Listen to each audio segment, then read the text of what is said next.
ब्याज के कई सारे सिद्धांत हम पढ़ चुके हैं, जिसमें प्रतिष्ठित सिद्धांत, कीन्स का सिद्धांत, कोश का सिद्धांत, कई सारे सिद्धांत पढ़ने के बाद इन सभी सिद्धांतों को मिलाकर एक नए सिद्धांत का प्रतिपादन किया, जिसमें मौद्रिक और वास्तविक सभी प्रकार की चीजों को लिया गया और आज के समय में सबसे ज्यादा प्रयोग हो सके, जो वास्तविक भी लगे, जो प्रयोग भी हो, उस आधार पर एक नए सिद्धांत का प्रतिपादन किया गया और उस सिद्धांत का नाम दिया गया ब्याज का आधुनिक सिद्धांत।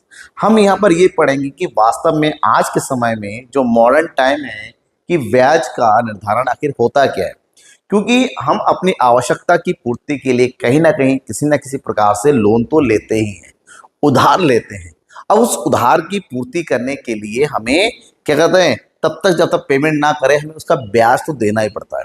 मतलब हमने जो उधार ले रखा है उस उधार के प्रति जो भी रिटर्न देते हैं वो ब्याज होता है। यूं कहें, हम किसी को उधार देते हैं, उधार देने के बाद हमारे हमसे पैसा जा रहा है तो हम त्याग करें, उसके प्रतिफल के स्वरूप हमें जो मिलता है वो ब्याज होता है। तो ब्याज का निर्धारण किस प्रकार से होता है, इन सब चीजों के बारे में बात करेंगे डिटेल से, इसके सिद्धांत का और विद डायग्राम पढ़ेंगे। सबसे पहले तो बात करेंगे ये जो ब्याज के प्रतिष्ठित सिद्धांत है और कीन्स का जो सिद्धांत है, इन दोनों का मिश्रित रूप में समन्वय है, यानी कि दोनों की बातों को मिलाकर इस सिद्धांत का निर्माण किया गया है। इस सिद्धांत के बारे में प्रोफेसर हिग्स और प्रोफेसर लर्नन जैसे अर्थशास्त्रियों ने कहा है और इन लोगों ने मिलकर ही इस नए सिद्धांत का प्रतिपादन किया है। और क्योंकि ये ब्याज के निर्धारण करने की बात करते हैं तो इसको ब्याज का निर्धारित सिद्धांत के नाम से भी जाना जाता है, that is determinants of interest theory.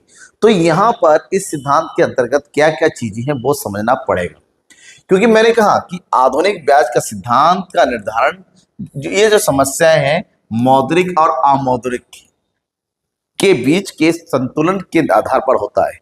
क्योंकि जो प्रतिष्ठित अर्थशास्त्र सिद्धांत था, जब प्रतिष्ठित अर्थशास्त्रियों ने जो ब्याज का सिद्धांत दिया था उसके अंतर्गत उन्होंने कहा कि ब्याज की दर का निर्धारण वहां होता है जहां बचत और विनियोग की मात्रा बराबर होती है। मतलब जहां पर सेविंग और इन्वेस्टमेंट दोनों ही आपस में बराबर हो, वहीं पर ब्याज की दर का निर्धारण होता है। इसका मतलब होता है इन्होंने केवल और केवल वास्तविक तत्व को ही महत्व दिया, क्योंकि हमें पता है विनियोग और बचत निर्भर करता है मुद्रा के ऊपर, तो इन्होंने मौद्रिक तत्व को लिया ही नहीं। जबकि जो प्रोफेसर कीन्स का सिद्धांत था, इन्होंने कहा कि ब्याज की दर का निर्धारण वहां होता है जहां पर किसी भी अर्थव्यवस्था में मुद्रा की मांग और उस मुद्रा की पूर्ति बराबर होती है। इन्होंने मुद्रा की बात किया, इन्होंने केवल मौद्रिक तत्वों के लिए, यहाँ पर वास्तव में विनियोग और बचत की बात नहीं किया। तो प्रतिष्ठित अर्थशास्त्री ने केवल बचत विनियोग की बात किया जो कि वास्तविक तथ्य है, और इन्होंने केवल मौद्रिक तत्वों के लिया। लेकिन जो वास्तव में बाद में जो नए सिद्धांत का प्रतिपादन किया, उन्होंने मौद्रिक तत्व और गैर मौद्रिक तत्व, इन दोनों ही तत्वों को आपस में संयोजित किया और इन दोनों के आधार पर ही आधुनिक ब्याज दर का निर्धारण किया गया। तो जब आधुनिक ब्याज दर की बात करते हैं, क्योंकि जैसे कि मैंने कहा यहाँ पर कीन्स के सिद्धांत और प्रतिष्ठित सिद्धांत दोनों का ही मिश्रित रूप है। जैसे हम दोनों को मिश्रित करते हैं तो वहां पर चार बातें हमारे पास समझ में आती है कि ये विनियोग मांग वक्र और विनियोग फलन के आधार पर निर्धारित होता है। यहाँ पर बचत रेखा और बचत फलन इंपॉर्टेंट होता है। यहाँ पर कीन्स के तरलता पसंद की रेखा या तरलता पसंद की फलन की बात होती है, और यहाँ पर मुद्रा की मात्रा और मुद्रा की पूर्ति महत्वपूर्ण है। इन सभी बातों को संयोजन करने के पश्चात ही ब्याज की दर का निर्धारण होता है।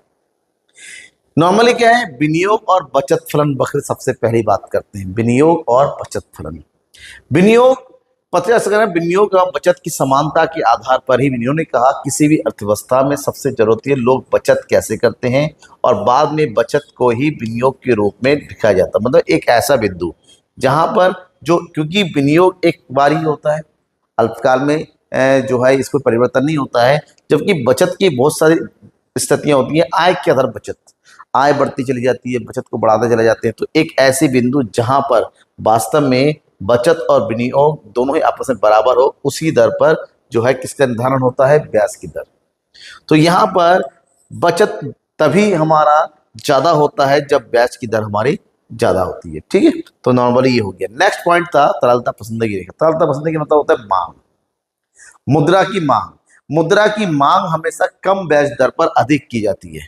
यानी कि जैसी ब्याज की दर कम होगी, मुद्रा की मांग भी ज्यादा होगी, ब्याज की दर ज्यादा होगी, मुद्रा की मांग भी कम होगी, वहीं पर अधिक ब्याज दर मुद्रा की पूर्ति भी ज्यादा होगी। तो क्योंकि ये किसका सिद्धांत है, मुद्रा की मांग और मुद्रा की पूर्ति के आधार पर निर्धारित होता है, तो वहीं पर है ब्याज की दर का निर्धारण कैसे होता है। अगर दोनों की बातें कर देते हैं तो ब्याज की निर्धारण जो है बचत और विनियोग और साथ में मुद्रा की पूर्ति दोनों के आधार पर होती है। यानी कि जिस बिंदु पर मुद्रा की पूर्ति, क्योंकि मुद्रा की पूर्ति हर कोई नहीं, मुद्रा की पूर्ति होती है सरकार के द्वारा या लोगों की बचत के द्वारा, जिस बिंदु पर ये दोनों ही आपस में बराबर हो जाए उसी बिंदु पर ब्याज की दर का निर्धारण होता है, जो कि आधुनिक दृष्टिकोण बताता है। ठीक है, तो ये था ब्याज के निर्धारण की आधुनिक दृष्टिकोण। इसमें अगर कोई और दूसरी बात है जो आपको समझ में नहीं आए तो जरूर बताइएगा कि कौन सा पॉइंट समझ, कि छोटा टॉपिक है और एग्जाम में अक्सर पूछा जाता है कि छोटा टॉपिक ही सबसे ज्यादा इंपॉर्टेंट होते हैं, तो इन सब चीजों को ध्यान में रखना है। कोई भी डाउट हो किसी प्रकार का जरूर पूछिएगा, आपको हर एक डाउट पूछने का हक है, आपके डाउट को क्लियर करने की जिम्मेदारी मेरी है। तब तक ले थैंक यू एंड बाय। अगर पसंद आएगा तो शेयर जरूर कर दीजिएगा अपने दोस्तों के बीच में।